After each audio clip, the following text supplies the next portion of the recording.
Gather round, my children, and I shall tell you the story of grunge.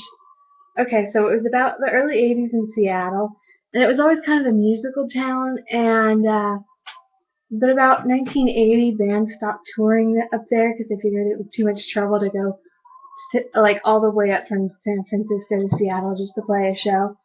So the bands were kind of left to their own devices to like form a music scene. So bands started forming in like the early 80s, like Malfunction and the Human. It slowly started to get a little bit of the grunge sound, but it was still kind of the 80s. And then about 1981, Mark Arm was talking to The Rocket, which is a local magazine up there, and he was describing his band, Mr. F and the Calculations, as pure grunge, pure noise, pure shit. So that was the first time the word grunge really came about in the scene. So he actually says now that that wasn't the first time grunge was used to describe music, and he got it from other people. But safe to say, if he hadn't have said that right then, who knows what it would be called today. So that was 1981. So yeah, grunge was around 10 years before Nevermind came out. And so like the musicians in Seattle, they didn't really feel like choosing between all the heavy styles of rock music. So they all kind of just mixed it together. That also led to the sound. They didn't want to be on the side of metal or punk. They figured, why not just take all the really cool heavy parts of all of these things and mash it together? Because it's fun. So it was more about just having fun, getting drunk, partying, just playing loud music because it's really cool to do so.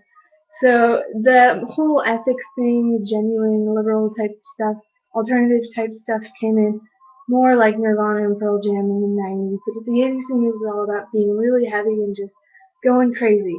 And so where was I? The early 80s, and then kind of the mid 80s, it started to really get the sound, and they all the bands like they were it was a very close knit scene. A lot of them were friends. They all played in each other's bands. You can have this huge web of interconnected band members because there was like way less than 6 degrees of separation between the band members because they all kind of shared bands. And once a band would break up, the members of those bands would go and form bands with the members of the other bands that just broke up. And members of the audience of the bands that were playing were musicians from the same types of bands that would play the same bills and so on and so forth. So it created this really cool, unique, close knit scene. And that's kind of how the sound came about and how the unity of it came about.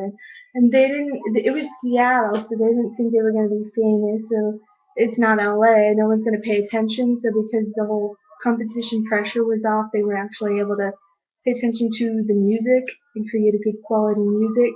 Because that's always what happens. Because people are kind of wrong when they say competition is an incentive. Because really having a big like friendly scene is more of an incentive and actually caring about your passion instead of worrying about competition and fame and money. So when those things are out, you can actually create a good thing.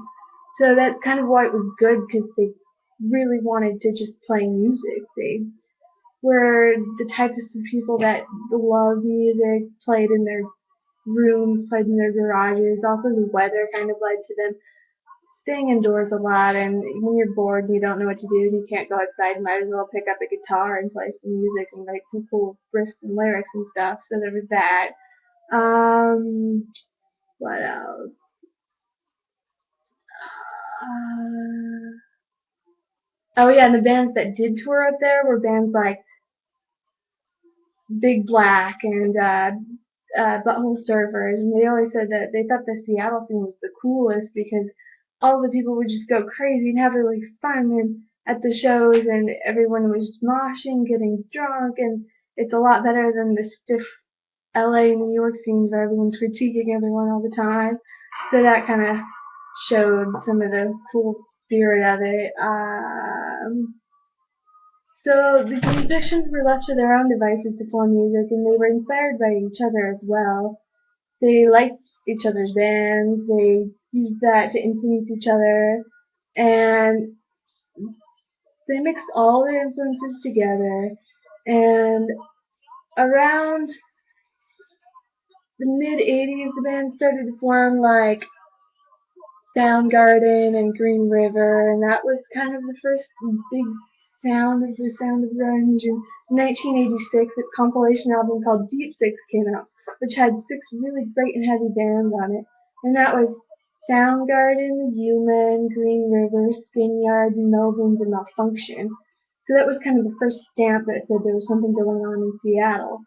So that was a very important thing. And then in around late 80s, 88, another compilation album came out called Sub Pop 200.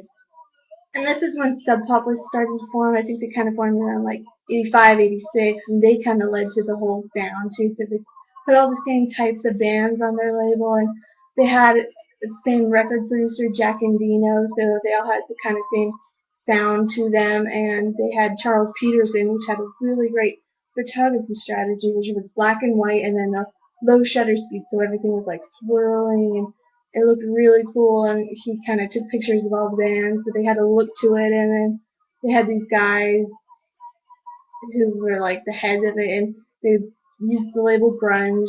After Mark Arndt it in 1981, they kind of tossed it around in the scene a little bit all throughout that decade, weren't really doing much with it. And then in 1988, around there, the Sub Pop guys used it to market their label, and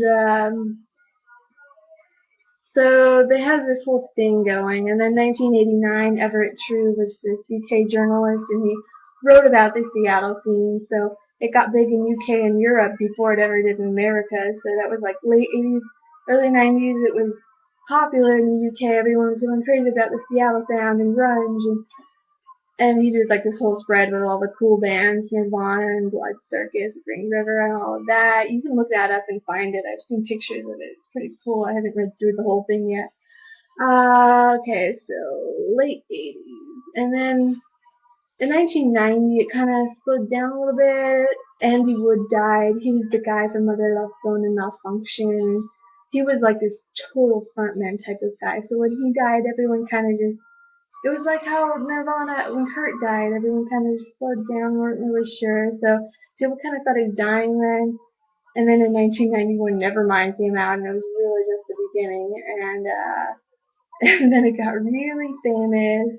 Fans started getting influenced by it, and like all over the world. So then it really just started beginning, and then the whole 90s was shaped by grunge. And then it kind of slowed down in the late 90s due to Kurt Cobain dying in 1994, Soundgarden breaking up in 1997, and then the rise of glamorous pop bands in the late 90s. Um, yeah, I kind of wanted this to be more about the 80s because most people don't really know. Let me look through my notes and see if I missed anything. I have this music too, if you can hear it. My webcam sucks.